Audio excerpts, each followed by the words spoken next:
유네스코 세계 장관 회의에서 21세기 교육 모델로 이제 발도르프 교육이 선정이 되었더라고요. 이번에 발도르프 책을 내셨는데 네.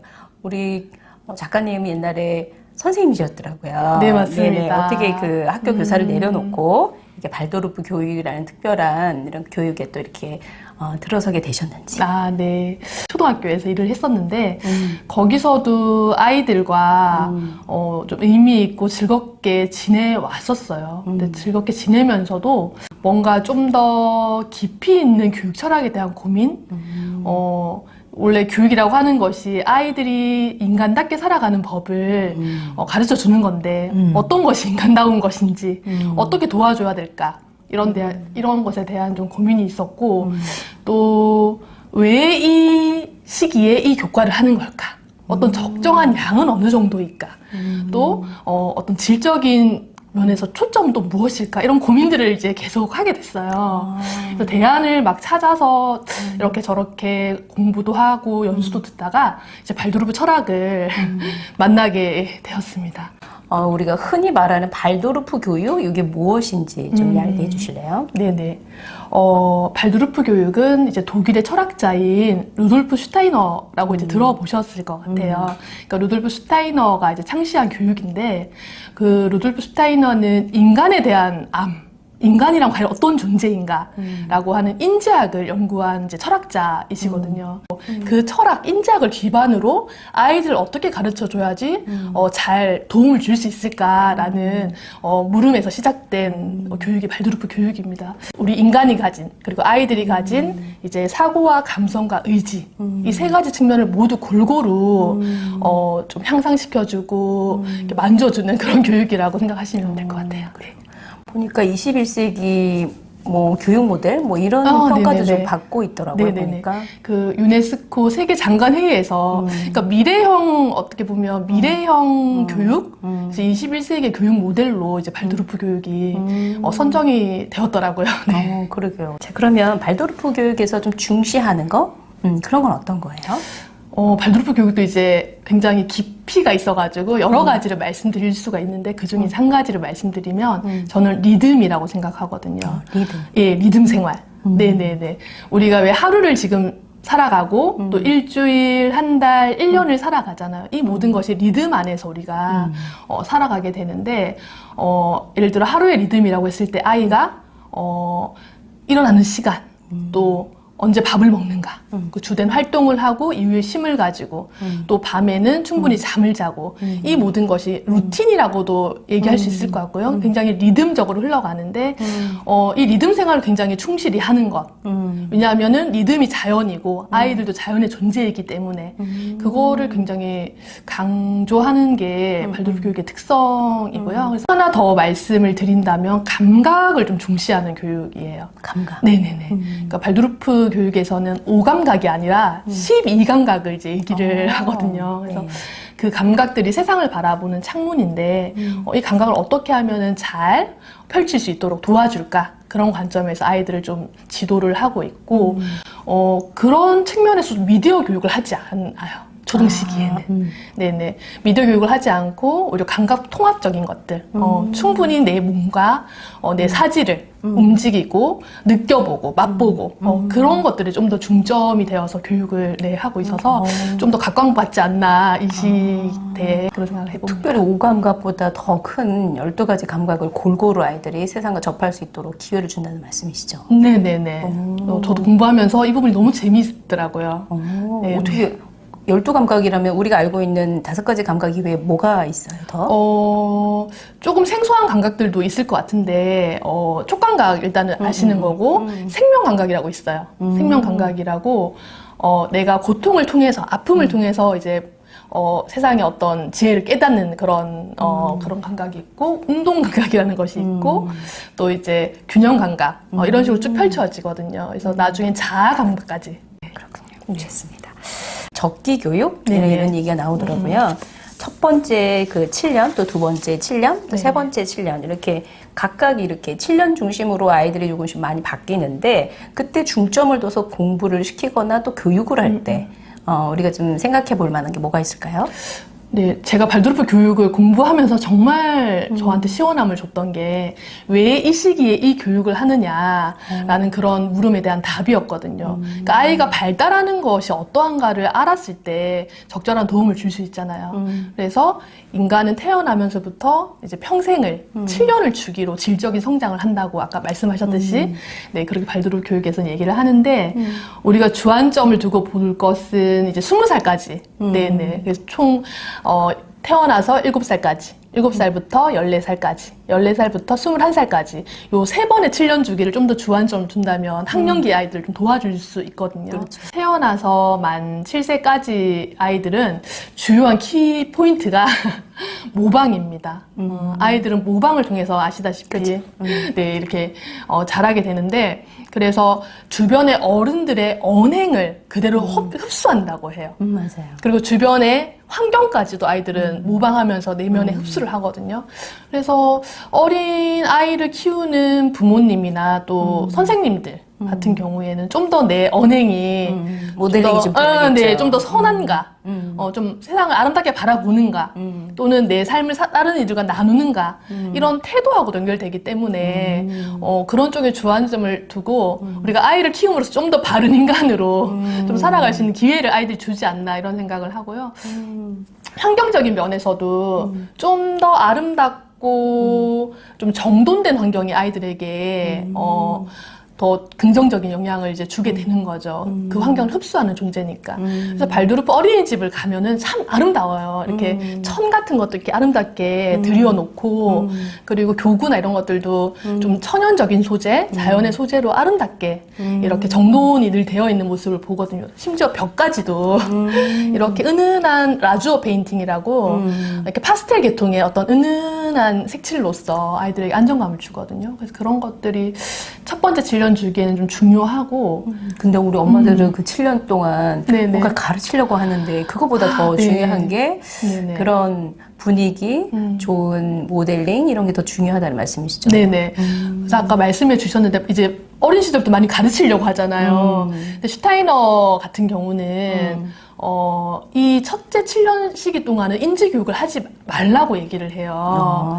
왜냐하면 우리 인간을 둘러싼 이 생명력이 그 시기에는 아이 내부의 장기를 형성하는데 모든 힘을 쏟고 있거든요. 그래서 아이가 성장하는데 신체적으로 그 모든 힘을 쏟고 있는데 그 힘이 인지로 가버리면 이게 분산이 되어버리잖아요. 그래서 아이의 몸이나 내부 장기가 좀 허약해지거나 부실해질 수 있다라고까지 얘기를 해요.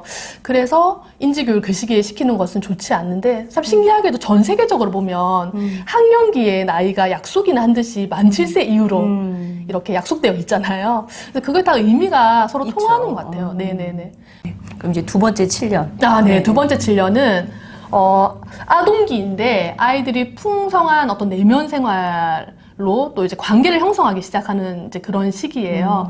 이때는 권위로서 아이들은 배우거든요. 근데 이 권위라고 하는 게 이제 무서운 권위가 아니라 단호하면서도 따뜻한 권위.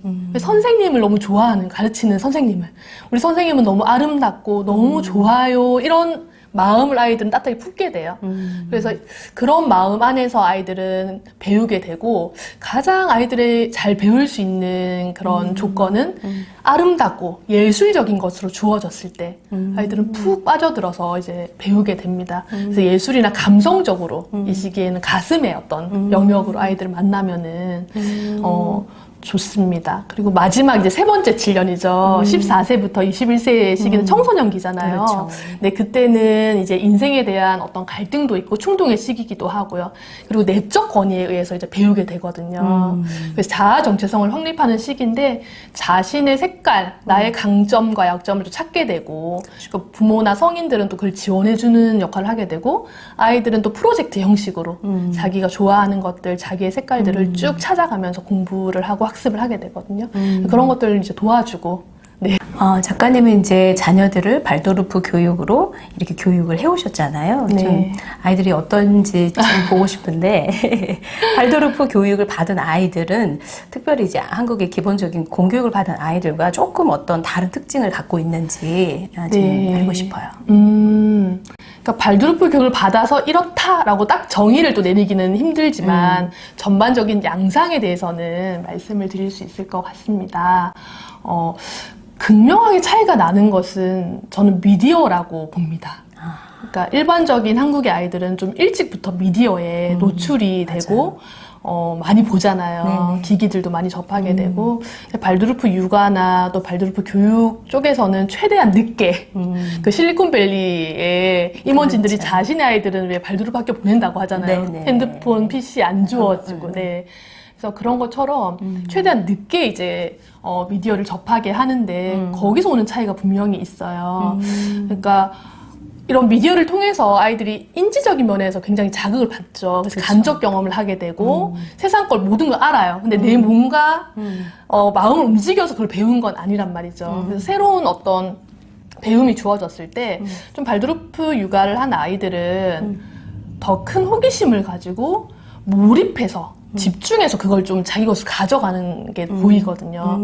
근데 이미 많은 자극이 있고 너무 재밌는 게 많았던 아이들은 좀 심드렁하게 좀 반응을 하는 걸 좀 볼 수가 있어서 배움에 대한 호기심이나 동기나 의지의 부분에서 좀 강점을 가진다고 볼 수 있어요. 그리고 미디어를 또 보지 않은 시간이 길기 때문에 자연에서 노는 시간이 훨씬 더 또 많아지게 되잖아요.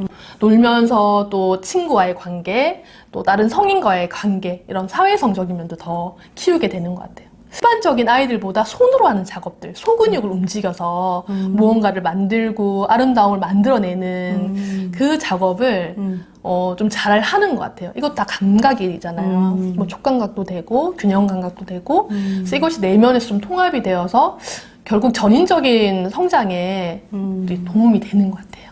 그리고 정신 건강에도 좋을 것 같아요. 좀 더 행복하죠. 행복에 좀 더 가까워지고 있는 것 같아요. 그렇게 한다는 것은.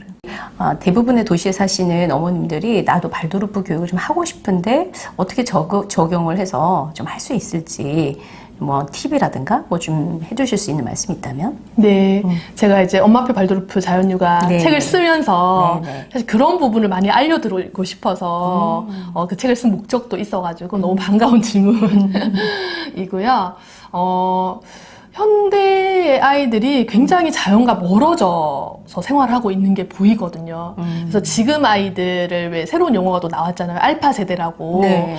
네, 2010년부터 2024년까지 태어난 아이들을 알파 세대라고 하는데 그 중에 한 가지 특성이 제가 눈에 띄더라고요. 자연 결핍 장애.